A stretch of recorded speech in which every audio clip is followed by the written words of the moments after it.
Welcome to Florida Focus, a college football podcast. We have a Seminole and a Gator together, trying to put aside their differences and bring you the fantastic world of college football. Thank you for joining us on this ride of hype, hope, and hilarity. My name is Brandon, and I am joined by Chris. How are you feeling about today's episode, my good friend?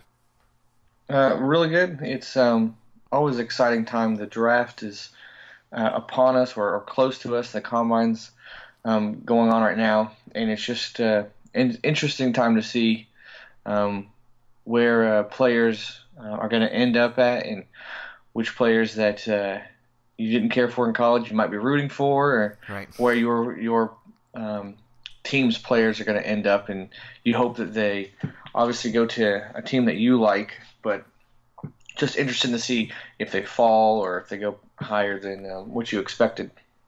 Yeah, that's a great way to start the episode because, as we've mentioned before, it's a little harder to focus on football when you have so many other sports going on, and the combine and the draft are probably the two biggest events we can kind of hitch our wagons to, if you will, so we can keep that full football interest going. So that's what I actually want to take some time to dive into for our listeners, is we want to talk a little bit about the combine and the draft from February to April of every year. It seems to grab everybody's attention. So the combine, I'll admit, as a football fan growing up, wasn't something I knew very much about, and I think technology in the modern era has kind of brought it to our attention. But Chris, for the other listeners that may not know what the combine is, can you explain what it is and kind of how it plays into the draft itself? Yeah, it's a place where all the players meet that think they're going to get drafted, and they do all their measurements. They see how high they can jump, how fast they can run, do the shuttles, how much they can lift, and just get that final last look at each player. And they'll have interviews with them too, and just final look and see if the player that they might have been following throughout the whole season is a good fit for their team, their program, and usually it's really, you don't really find too many like people that wow you or you didn't hear about. It happens, but most of the time it's to confirm what you thought about a player. Okay. And typically it's just the last chance to meet with them and see if there's any red flags, whether it's on or off the field. Yeah, from what I've seen of documentaries and how the players lead up to this, it's like the fanciest job interview you'll ever go to. Yeah. And probably the most vetted because aspects of this, they're going to invade every part of your life, private and public. Even at the final check-ins, from what I've seen, players are asked to be very exposed as far as clothing-wise. Don't get into too many details, but they're weighed in front of public, and by public I mean hundreds of agents. Yes. That could possibly want to recruit this, and maybe deservedly so, because they're taking multi-million-dollar jobs after all. Yeah. They're about to pay them a lot of money, so they are very, very meticulous in the questions and in the whole process of, like you said, they're going to invest in these players, especially the first and second round ones. Sure. And they're going to be smart with their money. Like, is this worth it? And unfortunately, there's a lot of busts and there's a lot of players that just can't handle it. But this is why you go through this, to figure that out. So hopefully you prevent any of that stuff once they sign on with your team. Right, and I think these are good standards to measure the players against. This would be, if I'm understanding correctly, like their 40-yard dash time and how high their vertical jump is and their bench press, things like that. As far as all of these stats, how do you feel like those measure into their NFL playability? Or how effective do you think even these personality tests or these private investigators that go into these players' lives that really reveal about how they're going to succeed in the NFL? Well, as far as the physical stuff and the stuff that they do, the only thing I've noticed really is the 40-yard dash. People can make a name for themselves that weren't making a name for themselves before with that, but the other ones, maybe the vertical jump, but the other ones really there's not too much weight in that. A lot of times, though, with the interviews, it's a really good opportunity to talk to players that might have had troubles on the field or off the field in college, and you get to see maybe hear their side of the story. Is the media blowing out of proportion? They're actually really nice people, or no, there's something with this guy. He has a history of stuff, and it's really confirming what you might have already known about them, or yeah. So the interview part is the interview, and maybe the 40 are the two things you can maybe take something out, but really the other stuff is just I don't know, just maybe put you around, um, like move you up one round or move you down one round, but Okay. that's not the most important stuff to me from what I've noticed. It's the 40 and the interviews. Okay. I think The it's a pretty Wonderlic test, I think the Wonderlic test is part of that, where they test their football IQ. okay. And I think they do a lot of psychological testing too, right? They try and throw them some curveballs, and I think coming up to the draft day from like January to April-ish, it's kind of irrelevant on some of these things. Is my personal take. You know, a Yeah, guy can move up 10 to 20 spots or move down 10 to 20 spots based on nothing at all, and right. no data coming in. It can just be personal preference. It can be how other players have ranked. And so up until you see those, and I think I tend to agree with you that the 40-yard dash is the one that everybody goes to, or the 40 for short. Oh yeah. And there's there's very little else that everybody else kind of takes away from the combine, which is in Indianapolis, correct, where the Colts play? Yeah, I believe it's still there. It was there for a long time. I'm pretty sure it's still there. Yeah. Okay. Well, I think it's worth a conversation to see, you know, from the combine to the draft, and this kind of segues into what we want to talk about today. We are going to introduce a Fave 5 of an NFL topic, which I'll introduce in a second. But the combine and the draft all play into this because we've seen a lot of players come from the college ranks. We're going to talk today about some players that came from schools outside of Florida and Florida State that looked really good in college. It looked really good in the combine, and they didn't do so great. All right, we've seen plenty of those. We're actually going to talk about today. The players that were our personal favorites. So the Fave 5, without any further ado, that we're going to talk about today are our favorite NFL players that are not from our schools. Yeah. It's it's a huge field, and when we talked about this, I instantly like two or three names popped into my head, but after that, all I was thinking about was Gator players and my Sure. favorite Gator players. So it was a lot harder than I thought it would be with my 4 and 5, especially. Yeah, and again, Narrowing it down, it was tough. right. For our listeners, obviously this is a college football focused podcast, so this one was a little tougher for us, but again, we felt like it was necessary to address it because we've seen so many of these players play against our teams that Right. we've looked at in college in their careers. We wanted them to succeed in the NFL, and they didn't. And there are some that actually kind of topped that list and went above and beyond. And for me personally, there's one that came from a rival school. You know, there are players you end up rooting for in their NFL careers you certainly have never rooted for in your college career.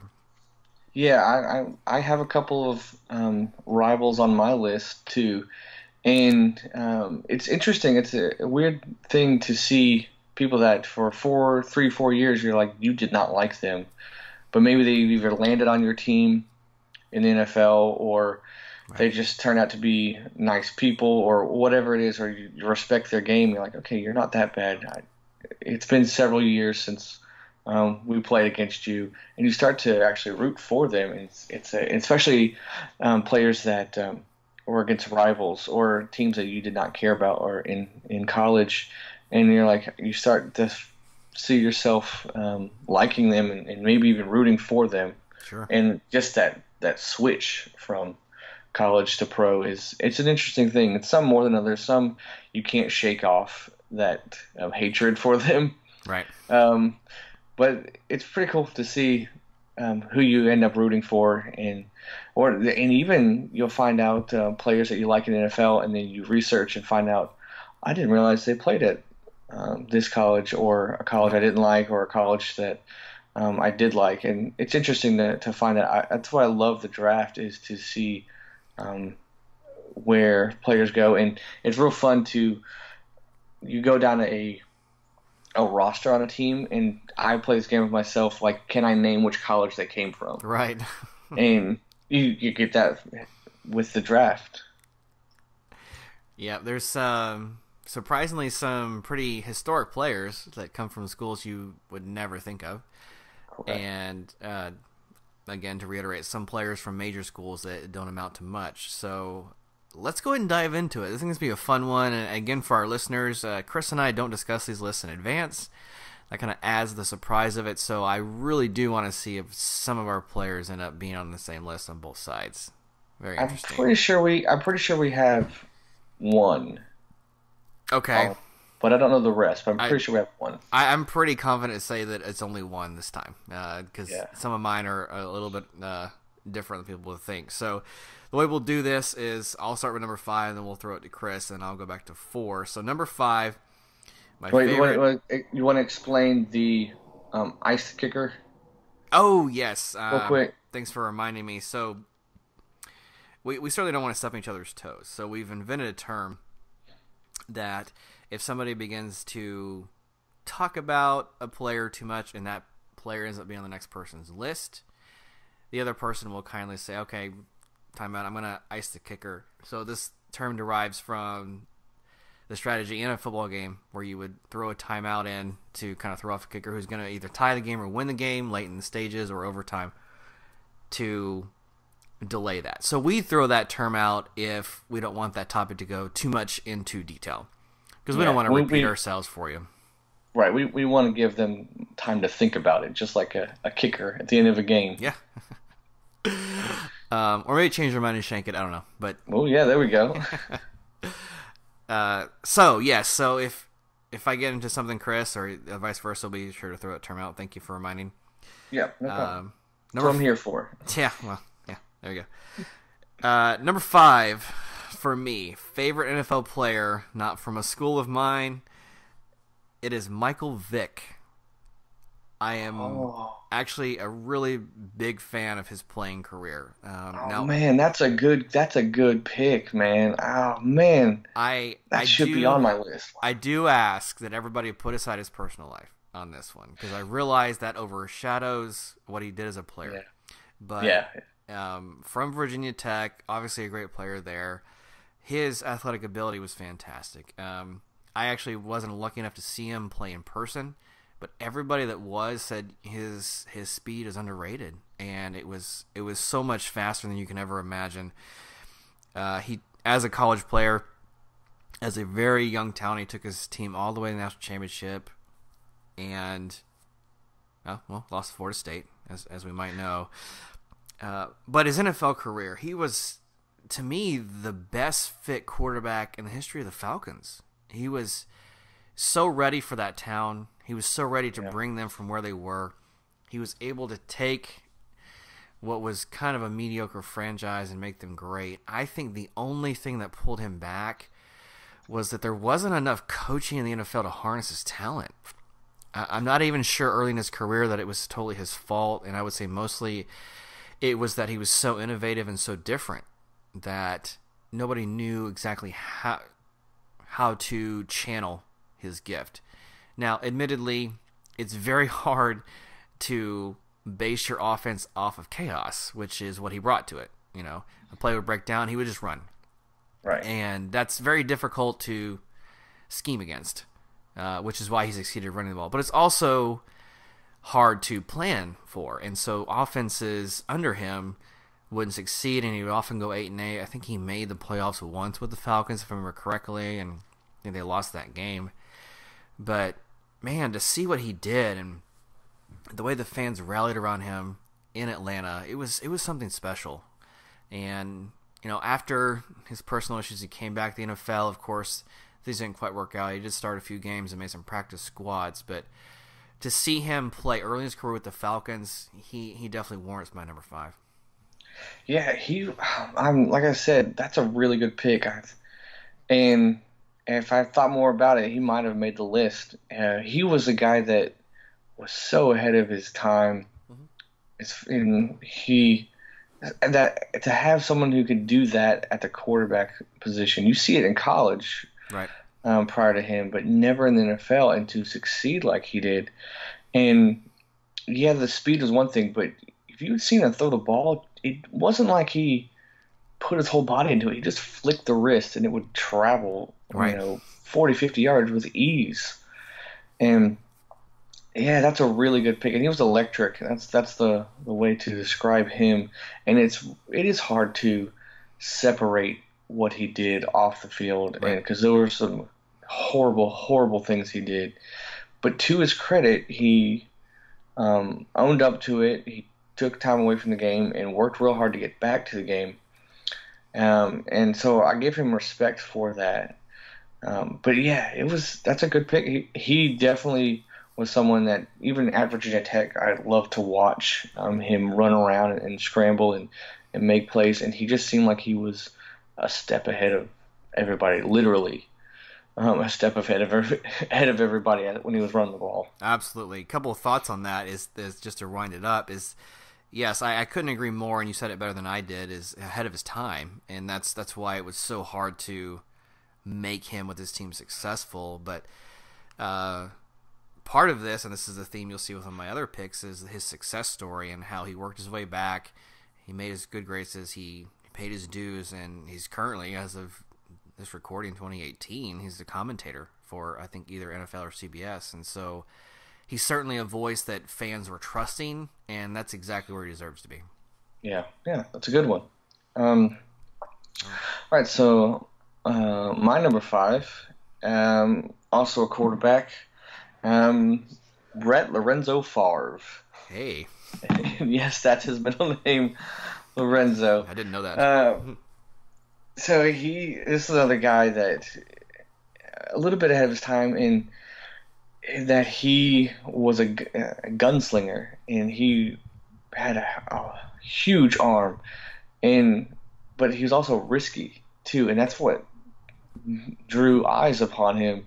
That's what got me to watch him, was just that he wasn't afraid to try to throw the ball into a tight space, and he had the confidence, like, I don't care, triple coverage, I'm gonna zing it in there and see what happens. And it was real cool just to watch him play. Obviously, as a Florida fan, it's always nice knowing that he, from Southern Miss, beat FSU. I didn't watch the game. I have no ties to that, but I just like that. Did you really? That fact, yeah. 1989 for the fans.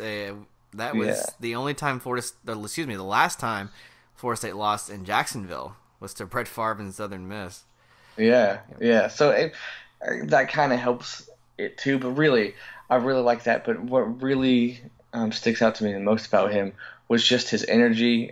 He would trash talk to the defensive linemen that he knew in a few seconds are going to try to rip his head off.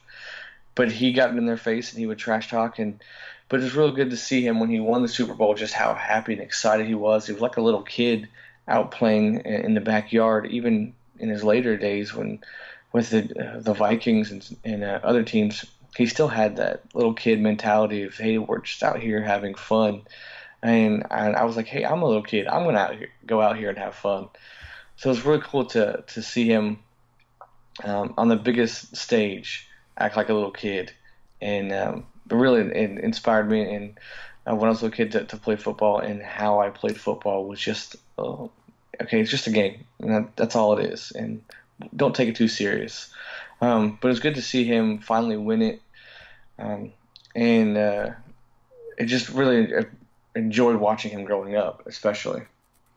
Absolutely, and you can always speak to his toughness, although it was a little bit sad to see how it was corrected. It doesn't take away from any of the success he had with the Packers, and that's a fantastic pick. There's no one that can really argue with that, obviously, except that it wasn't high enough. Yeah, because he's certainly a future Hall of Famer without question. Yeah, yeah. Excellent. So that's a great 5. I'm gonna move on to my number 4, and I'm gonna beg your forgiveness, Chris, if this in any way falls under the category of shouldn't be a Florida State player, because it's Randy Moss. Oh, my friend, we're gonna call timeout and ice the kicker. Are you really? Wow. We are How going about to that? ice the kicker on Okay. this one. No, no, he's not Florida State, so you're good. Yeah, and to clarify, he was with Florida State for a very short time. Yeah, And I no. don't think he ever even played it down. He was released before the season even started, if I remember correctly. But technically, I he don't did I go to don't school and associate him. transfer, but ended up being at Marshall. I don't know the whole Yeah, story on that. I don't associate him with Florida State, so you're good. You're good, Okay. and we'll get to him later. Okay, so then I'll jump to my number 3 then. Well, I gotta do my 4. Oh, okay. Excuse me. I Yeah. apologize for that. No, no. It's good. This might be is it the first icing the kicker we've It done? is, and you know what? It worked so Okay. much you frazzled me. I didn't know where to go with it. Yeah, hey, it worked. It worked. I'm in your head now. My number 4 is a Florida State player, and that is prime time, Deion Sanders. Yeah, hard to argue with that. He, yeah, he was so much fun to watch, and his high-stepping antics, his trash talk, and I think what helped. I didn't watch him play at Florida State. I kind of tuned into college football after he left, but he was on the Cowboys team with and later the 49ers as well. But Right. you had some big names on the opposite side of the ball. With 49ers, you got obviously Rice in them, and then on the Cowboys, Aikman, um, Smith, and Irving. But here's this guy like, hey, I'm talented too, and just the way he was so instinctive, and he could just read routes, and he knew that, hey, I can step back a little bit and bait the quarterback into throwing to this guy because I have so much catch up speed. I'm going to exploit that, and he would just, it was fun. And also, what I really liked about him, he took it to the house. Yep. When he got the ball, had that mentality, I'm going to score. And I really like that about him. And I really like that, like, hey, when I was playing in the backyard and I got my hands on the ball, I'm like, I'm going to score, just like prime time. All the way. Yeah, and he play baseball too? Yes, he did. Right, right. If memory serves, he is the only player to have played in a Super Bowl and a World Series. There we go. He was with the Falcons, and then he also played for the Braves at the same time, if I'm Yes. correct. Mhm. Yeah, that's pretty cool. That's pretty cool, and just the swagger he had, and I like him on I believe it's one of the NFL networks or ESPN networks. I just like his personality and just his love of the game. It's infectious, and he's really talented, and it was weird. Like, you like him, and then you realize, oh, he went to that school. Well, I like him already, so it's okay. So, a couple of quick thoughts about Dion, and I won't bombard too much, but I'm glad you picked one from Florida State.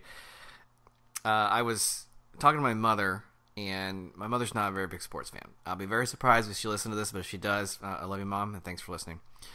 And back in the early 80s, my father, when he was with my mother, I think right around the time they got married or before, he took my mom to a Florida State game. Okay. And not knowing anything about sports, she kind of walked in and she says the only thing she remembers was this one guy. I think his number was number 2 or something, or it was like a single digit number, and he kept like pumping his hands up to the crowd. That's how early it is, and that's the impression it made on someone who's not even a sports fan. Right. Is the ability he had and the swagger. Absolutely right. Yeah. Bandana, all of it. Yeah, the bandana. That's Mhm. right. He made that look cool. Yes, he did. So great number 4 choice. Obviously, I'm gonna thumbs up that, as you know. Yeah. Number 3. Very surprised if we ice kicker on this one. It's actually a defensive player. Gonna switch gears here.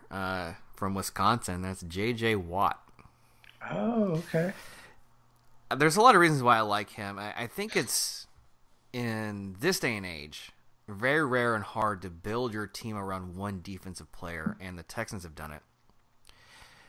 Unfortunately, he's had some nagging injuries.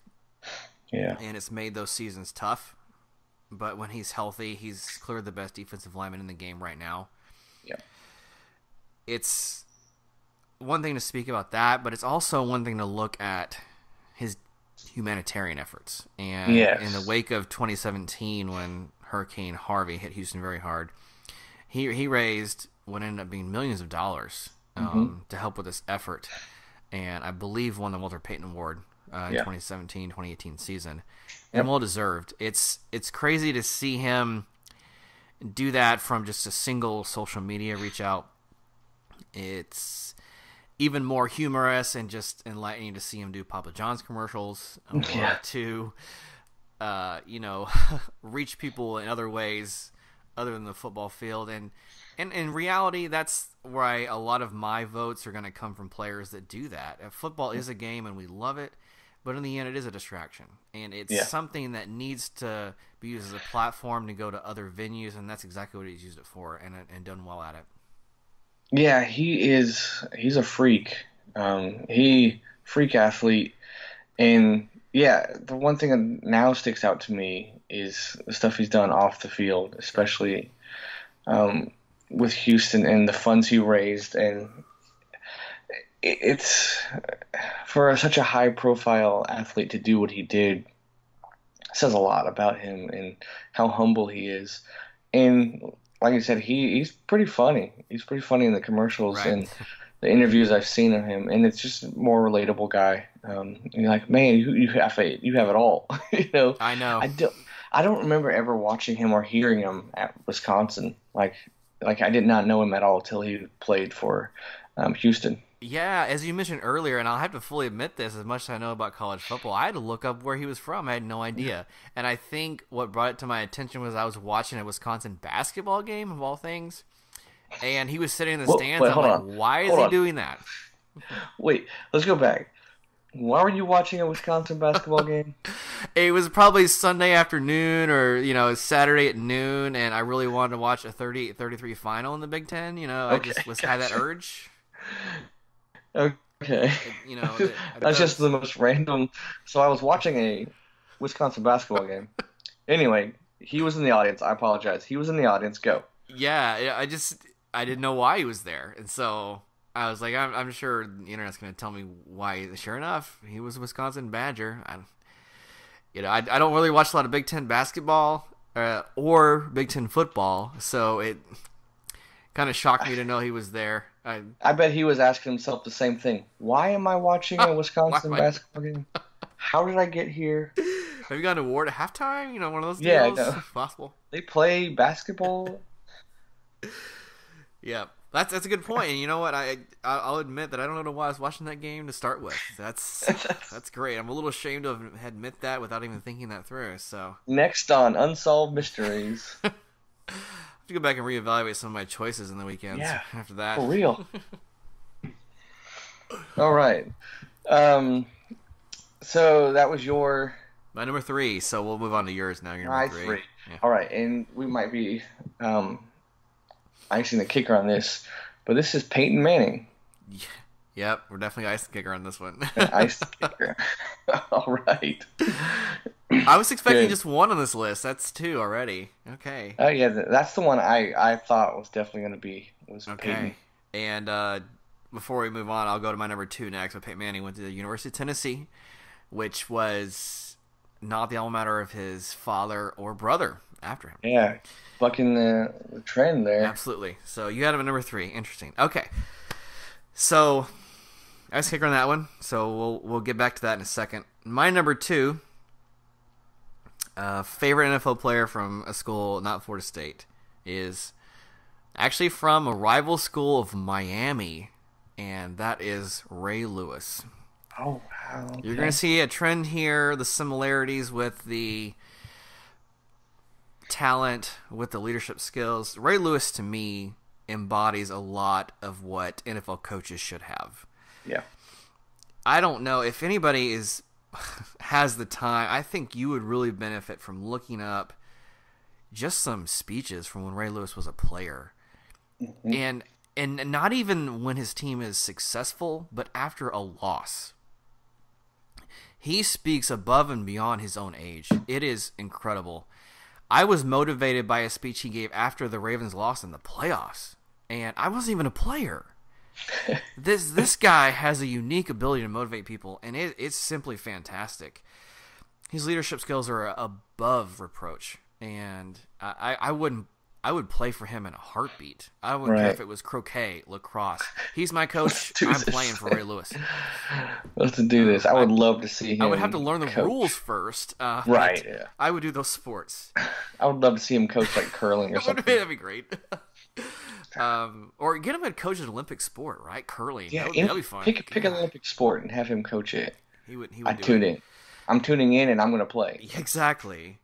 And to look at a guy who overcame adversity, he had his own personal issues early on in his career. He won a Super Bowl with the Ravens in 2000, which was arguably one of the best defenses to ever take the field. That's a good argument too. And there was even a documentary, I believe it was on HBO, but I could be wrong on that. But it was an inside look into how the team works, and there was a scene that always stood out to me and always will, where the coaches, this is later in his career, maybe 3 years before retirement, the coaches call a play. And this was during a real-time scenario. They were just kind of flashing back to it. The coach is like, okay, we're going to call this set defense. He gets the defense in a huddle. He says, we're actually not going to do that. We're going to do this instead. And the play worked. The defense set was correct. They made the stop. You would think the coach would be mad. Instead, he was like, oh, yeah, good job. That was Ray Lewis. And flat out, he knew more than the coaches. Probably not always, but in that specific instance. And right. I would venture to say that was a good majority of the time. And so he's also a commentator now. I cannot wait for the day he coaches, if that ever comes. I hang on his every word. The way I'm talking about him, you think he's number one, but he's number two. Yeah. I'm interested in what you say about number one. What you should do, if you have any time, or if those listening have any time, just like YouTube or Ray Lewis hardest hits. Sure. And that is scary. Like, that's a scary man on the field. Yep. And for all the sorry to interrupt. I was gonna say, for all the Florida State fans listening out there, this has to be high praise from a Miami player. I look at this guy, and the school he goes to doesn't matter. His ability to coach and motivate transcends all of that. Yeah, that's a good pick. He's one of those guys that the biggest of men would not go across the middle. Like, nope, I'm throw an out route or a fade, but do not send me across the middle, coach, because Ray Lewis is waiting for me. And he just looked angry. He looked like he was upset that you came into his house. And then he's a fiery guy on and off, and it's a good pick. Yeah, and I've heard a lot of people quote him and just play his motivational speeches. Sure. Great guy. Years. Yeah. All right, so let's move on to your number two, Chris. I'm excited to hear. My number two is an ice to kicker from earlier, and that is Randy Moss. Perfect. From Marshall. Right. This guy, I just remember there's a couple of Thanksgiving games where he played with the Vikings. Yep. Where it was just not fair. Not fair how much of head and shoulders he was above everybody, literally and figuratively. And his leaping ability, and he was so good that the term "mossed" came from him. Like, I remember playing when I was working at the YMCA with the after-school care with the kids, and we would play football, and kids would make great catches, and they go, "Mossed, mossed."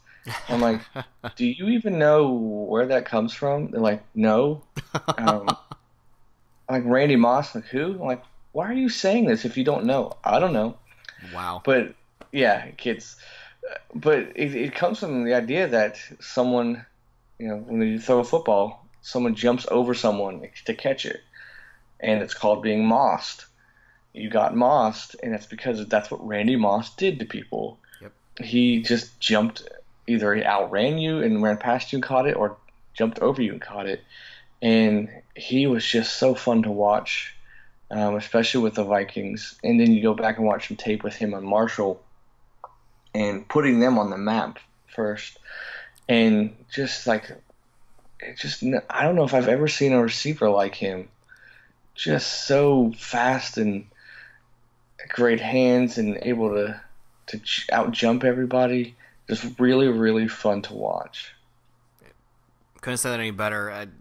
My first memories of Randy Moss go back to the Vikings as well, and especially the '98 team, which also had Chris Carter. I've never seen a wide receiver duo any better than that, and I could argue that to this day. Just the 15-1 season they had, the fantastic ability. I mean, they were inventing plays on the field, those two, and it just worked. Like, Moss would catch a pass, he'd run on the field with Carter, he would just lateral it back without him expecting it. And, gain, even if it gained like 3 other yards, you're like, oh, that was so cool. How did that work? Yeah, exactly. It was there was one play he did where they threw it down to him, and he was getting tackled, and he kind of like threw it back and lateraled it, and the guy ran in for a touchdown, and it looked like it was scripted, and it was just really cool to see that from him. There you go. Who's like the star of the team.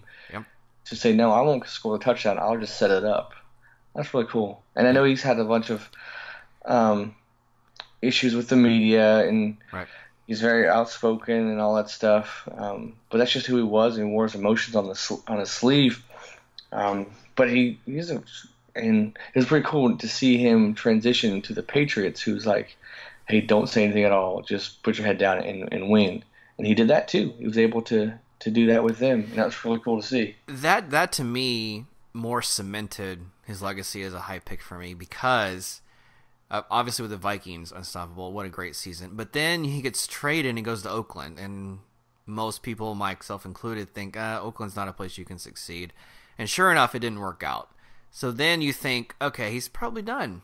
Wrong. Yeah. Then he gets traded to New England. He catches 22 touchdowns from Tom Brady. They go undefeated in regular season. So, that's another guy with resilience to me. That, yeah, he has a little bit of personality where it's just maybe he doesn't want to play. We had a joke amongst friends. We'd be like, okay, run a Moss route, and we would like catch it with our hands and intentionally drop it. Like, I didn't want to catch it. Like he just wasn't in the mood, but he still had the ability and could, just didn't have that option. So that was, to me, that's the only real negative I saw of his career. I didn't mind so much the media shuns. That's even more and more common to this day. I'll take that as it is.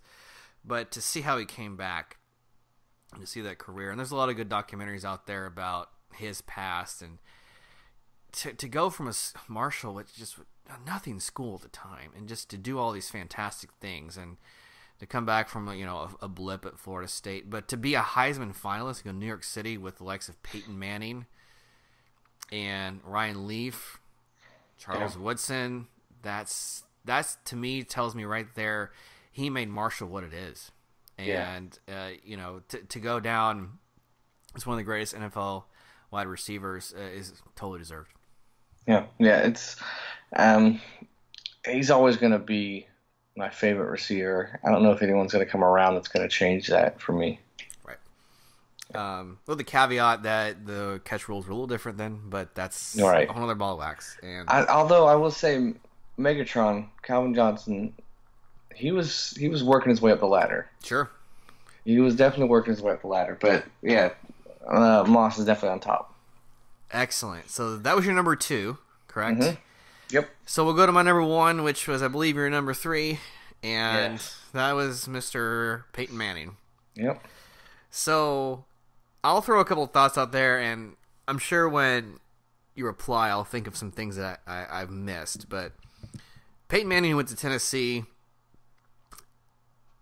I can't see. I heard somebody once say he was the best quarterback in the regular season in NFL history, and I'm yet to see that be proved wrong. I see Peyton Manning carry these mediocre or bad teams to the Super Bowl. Yeah. I saw him make legends out of wide receivers that otherwise would not have even had a career. I see a guy that has funny commercials and is personable and has that Southern feel. Right. I see a guy that had the resilience, and yes, I know that probably one of your retorts, and deservedly so, is that he never beat Florida. Yeah, we always say he's 0 for Florida. 0 for Florida. And Yeah. Spurrier had plenty of jabs at him, and during his college career, I don't know if that wasn't warranted. But to see a guy who even takes Tennessee to the heights and then not win it all, and then Team Martin wins the national championship as a quarterback, to not let that slow him down, despite all of the things he might have heard, despite going to the Indianapolis Colts, and just like many major good quarterbacks, to have a really bad rookie season. But there was the year that he had a neck injury, and this was right before he was traded to Denver. There was a joke about the MVP of that season, and I don't even know who the real MVPs were. I couldn't even tell you. But after Peyton Manning had to sit that season out, I think the Colts won 2 games. Yeah. And so people were like, well, clearly Peyton Manning's the MVP. He's the MVP, Look at the Colts without him. And they weren't wrong. Without him, you put Curtis Painter as your quarterback, and they do nothing. So he clearly made that franchise. Thank you to John Elway for making it possible for him to go to Denver to win a second Super Bowl, because he just couldn't get over that playoff hump for whatever reason. I know being in the AFC didn't help. But I look at him, all he's done, and the humanitarian efforts and all the awards, and I think Tennessee even named their facility after him. I can't think of a better number one on my list. Yeah, he's one of those guys that you just can't not like him. He is so likable, and it does help that he never beat Florida. I will admit. But yeah, he just, especially early on with Denver, he would just pick you apart. With the Colts, he would just pick you apart, and just smart and very competitive and wanted to win, and you never counted him out. But the thing that, and I respected him, I respected his game, but for me personally, the thing that put him over the top to okay, now I really like you, was the SNL skit he did. Oh, I'm so glad you brought that up. Well, he hosted SNL, and he was just hilarious. It was. That one skit he did where he's playing with the little kids, yeah. and it's this, he's gonna give back to the community. He's giving his time to these kids. They're playing some football, and then he just starts yelling at them, berating them. Do you want to win? He's throwing the ball 90 miles an hour at him, and it was just hilarious how serious he was at something so ridiculous. Giving him tattoos, teaching him how to break into cars. It was it all. And I was like, he is funny. He is a funny man. And I'm like, I'm on board. Now, his brother, Eli, not the best actor. Yep. He tries. He's just not funny. But Peyton just had it. I don't know. He had the timing. He could do deadpan, and just the idea of him being serious in these silly situations was just funny. And once he did that, I was like, this dude's funny, and I just liked him ever since. I couldn't agree more, and that was definitely a turning point for me as well. Also, FYI, in that same skit, that same night, another skit, excuse me, he actually made fun of himself, which you have to have a good sense of humor about yourself to do that. Yeah. They were doing NCAA March Madness tournament picks, and somebody else made a comment I really want to pick this team to go far, but I feel like they're going to pull a Peyton Manning.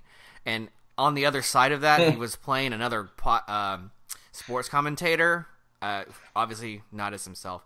And he goes, well, what do you mean, can you not a Peyton Manning? He's like, well, somebody that doesn't perform under the clutch and can't make it in the playoff. He's like, oh, okay, that makes sense. So he was willing to have a sense of humor about yourself, which is hard to do, especially when that was a real thing he struggled against.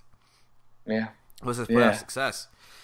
So kudos to him for being able to do that. You know, I think we both agree, a stand-up guy, he's going to continue to make a difference in the NFL way beyond his playing days. And so that's also something to look at. I wonder if he'll ever coach. I don't know that ever fits him correctly. Yeah, I don't think so. It's probably, I call it the Ted Williams syndrome, and by that I mean he was probably too superior to his colleagues to be able to coach to it. Something Ted Williams did, who was the best hitter in baseball, he actually was the first manager of the Texas Rangers, my favorite baseball team. And he was just angry all the time that no one could hit 300 regardless of circumstance. And so that's the personal term I have. I also think that's probably the reason why, like, maybe LeBron James would have a problem coaching, or any of the other greats of any sport like Michael Jordan. Right. Is because they would just be so frustrated everybody else couldn't do what they did. Right. And so it sometimes take a less than mediocre guy to coach. If you can't teach, you've heard that old phrase, right? Yep. And so I don't fault him if he never decides to coach. If he does leadership, or I think he's even involved with Tennessee athletics, you know, that's still a perfect fit for him. And yeah. I hope he continues to further the game of football no matter where he is. Yeah. He is great for the game of football, and just making. I think it really, honestly, he paved the way for football players acting, whether it's commercials or movies, whatever, or just the way they promote products or their ads or whatever they're trying to sell. It wasn't like this cardboard guy. Hey, enjoy Gatorade. It is good. But now you see more football players trying to just expand their acting and trying to stick out. And some of them fail. I'm not going to lie. Yeah. Some of them fail. But he did it right, and it paved the way for other football players and athletes really to have fun and just be more lighthearted when they're, selling something or promoting something. I think I agree to that to the modern extent, yes. And by that I mean the last 30 years. There were other NFL players that did commercials for other things. Joe Namath, surprisingly, did a commercial for nylon stockings. Yeah, I remember. Yeah, you remember that? I try to forget it, but I thank you. I'm sure thank you for bringing that back. But yeah, no, you're right in the fact that he brings his own personality to it. That was probably the Joe Namath was commercial. I would argue is more shock value. That's kind of what you're going for, even in the 60s. And yes, you can bring in who you are. You can maybe invent another persona beyond what you've already established, etc. Right. So, yeah, that's a great list. I'm curious. I'm really curious to hear honorable mentions. By the way, I have two. One of them you mentioned, but any guys that didn't make the list. Are we just gonna not let me do my number one? We're just gonna. I guess. See, I mean, if you really want to jump in number one, is that like a bonus content? That if you subscribe or something. I'd plan on people already tuning out if they heard my number one, so I just thought I would skip to that. For the real list, we can go now. No, again, the Ice the Kicker thing. So if we're getting used to that, I apologize. That's something I didn't mean to skip over you for. No, I think it's hilarious. Part of me was like, I'm just not going to say anything. It's if people reach out to us and let us know. Like, yeah, by the way, or did you catch do that on. on purpose? Part of me was like, maybe at the very end, I'll just start talking about my number one. I was just running scenarios through my mind, like, what would be this? Man, okay. But anyway, so my number one, for those that did stick around. I can't wait to hear. I really want to know your number one. I know, you were just ready. That is Barry Sanders out of Oklahoma State. What a great pick. And you talk about ankle breaker. This guy, he should be a point guard. If he ever played basketball, he'd be a great point guard. He was just so fun to see. He looked like people that were trying to tackle him, especially cornerbacks. They looked like they were trying to tackle him, but the cornerbacks had roller skates on. That's good. It was just so cool to just that ability to just stop on a dime and switch directions was just real cool. And you later see that there's some other players that later on came that and that would do that. Peter Warwick, Dante Hall, Reggie Bush come to mind when I think about that. But he was the one that really stuck out to me first. That ability to stop and then just change direction so quick. And I thought that was really cool growing up. And it's really sad that he never won anything with the Lions. Yeah. And he's one of those guys that, you know, towards the top of his career just walked away from the game. Yeah. And that was unheard of. And he was just like, no, I've done my part.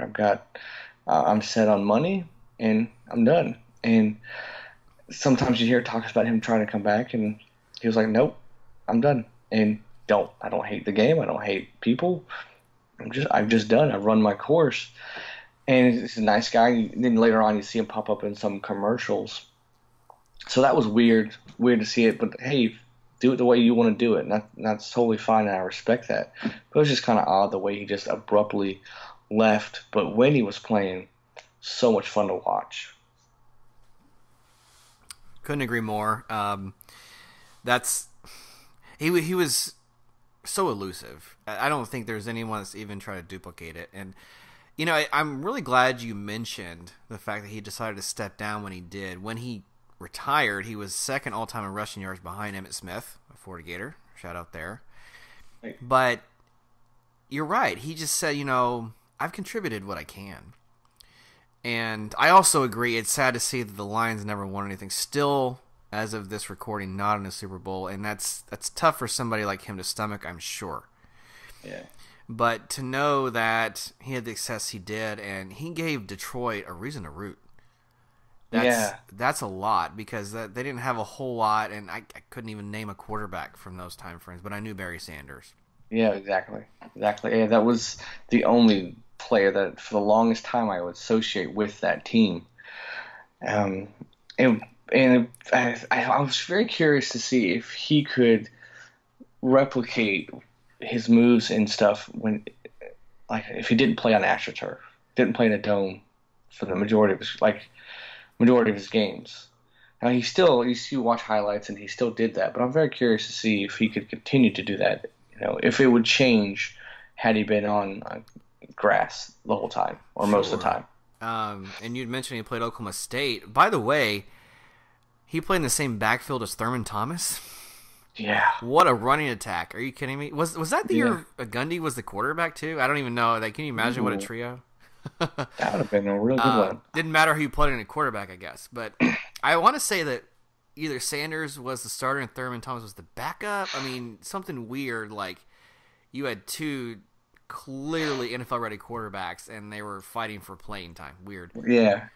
Well, I think he might have been the only one on our list that won the Heisman. That's right. I think so. Yeah, Randy Moss was a Heisman finalist, and so was Peyton Manning, but they didn't win. Right. Deion Sanders, you just didn't give it to defensive players. J.J. Watt was not heard of. Yeah, how about that?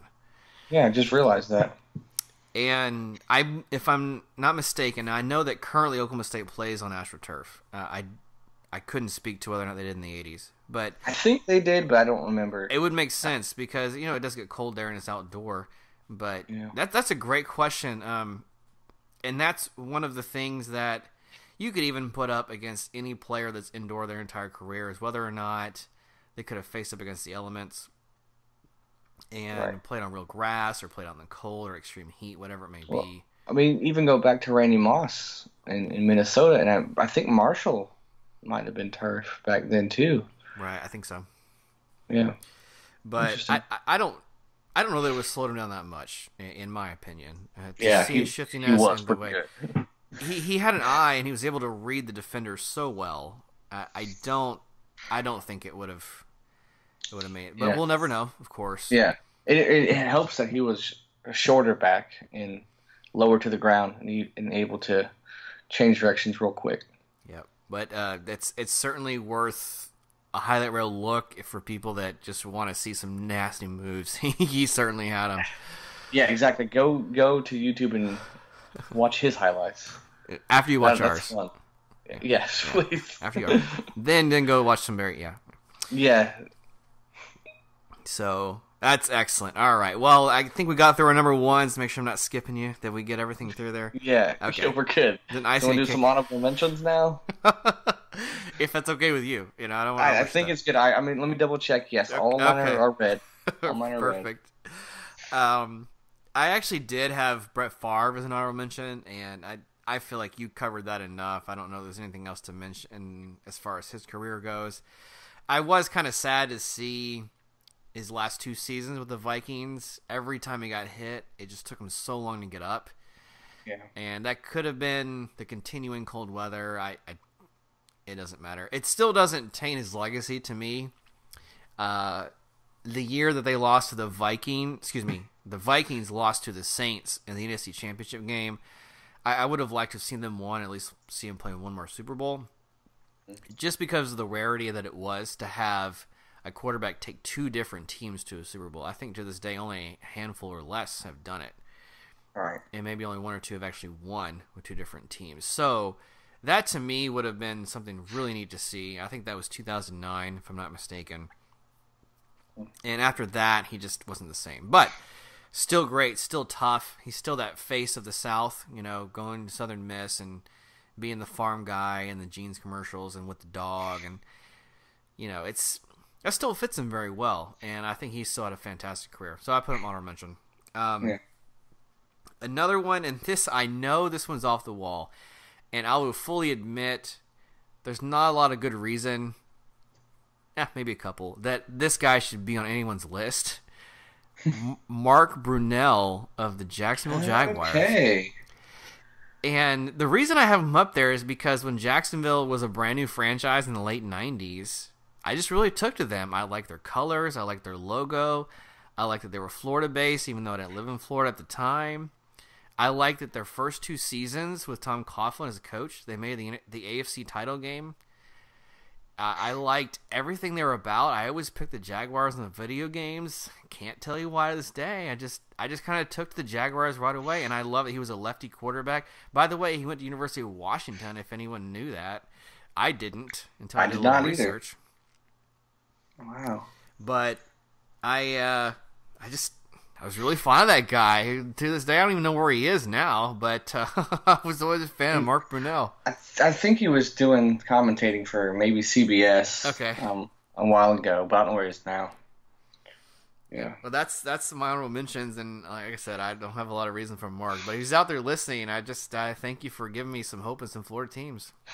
Yeah. Well, that's a good pick with Brunell there. A couple of mine, just real quick. Warwick Dunn barely missed the cut, mainly because of his off the field stuff he did with donating houses to single moms, and it's really cool that he did that. From the Bucks, John Lynch and Mike Allstott, 2 of my favorite players, hard hitting guys, and just what Allstott did with that position was pretty cool at fullback. Yeah.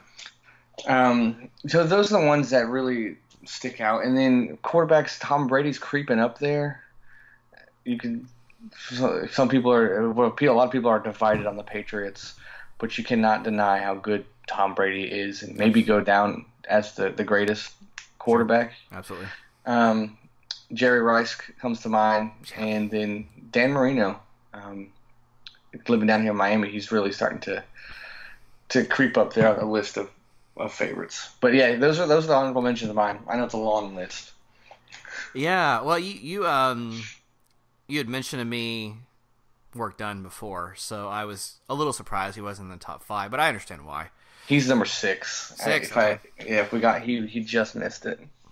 Yep, and he would have been up there obviously, but can't include my own players. So, all right, great list, great reminisce, fun as always.